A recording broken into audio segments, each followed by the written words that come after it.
saya menghormati Anda sebagai calon wakil presiden sehingga saya tidak akan bicara secara menjebak dan receh-receh. Saudara, pada tanggal 17 Februari 2019 dalam sebuah debat calon presiden, itu Pak Prabowo mengatakan bahwa Pak Jokowi itu menyampaikan tidak akan mengimpor komoditas-komoditas pangan jika nanti terpilih presiden. Ternyata kata Pak Prabowo nih, 4 tahun memimpin Pak Jokowi masih mengimpor dan itu merugikan banyak petani. Nanti dicek ya bahwa itu pertanyaan Pak Prabowo ke Pak Jokowi saat itu. Pak Jokowi bilang tidak akan ngimpor. Tapi sampai sekarang kita masih mengimpor banyak. Masih mengimpor banyak.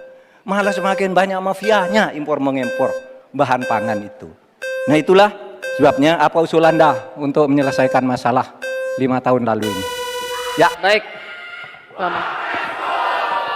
Cukup. Ini kami persilakan Cawapres nomor urut 2 Bapak Gibran Rakabuming Raka untuk menjawab. Waktunya 2 menit dimulai saat berbicara. Silakan. Sepertinya Prof. Mahfud agak ngambek ya, soalnya saya sudah 2 kali memberikan pertanyaan yang sulit.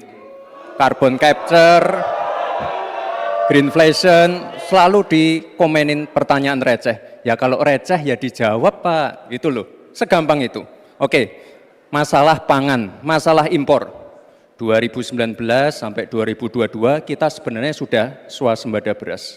2023 ada impor karena El Nino Pak. Dan ini terjadi di sebagian besar di belahan dunia, Pak. Kuncinya sekarang adalah bagaimana kita bisa bekerja sama melakukan ekstensifikasi, intensifikasi lahan di tingkat desa sampai tingkat nasional secara efektif. Pupuk itu kunci.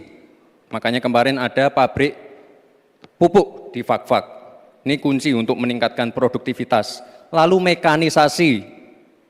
Ini kalau tidak ada mekanisasi, produktivitasnya tidak akan meningkat. Ada combine harvester, ada RMU. Ini wajib untuk meningkatkan produktivitas sekaligus mengurangi food loss atau food waste. Lalu tentu saja kita harus menggandeng anak-anak muda. Misalnya di Jabar sudah ada program petani milenial. Ya kita juga harus mengedepankan smart farming. Kita pakai IoT untuk mengecek kesuburan tanah, pH tanah, keasaman tanah. Penting sekali itu Pak. Lalu kita pakai drone untuk menyemprotkan pestisida. Jadi memang yang namanya food estate, lahan pertanian itu adalah program jangka panjang Pak. Jadi tidak bisa dijudge sekali panen, 2 kali panen, 3 kali panen. Panen pertama, kedua, ketiga itu pasti tidak pernah 100%. Ini yang petani pasti paham. Baru nanti panen ke-6, ke-7, ke-8 baru akan kelihatan seperti apa hasilnya. Itu Pak, terima kasih dan mohon maaf sebelumnya Pak. Download Tribun X sekarang, menghadirkan lokal menjadi Indonesia.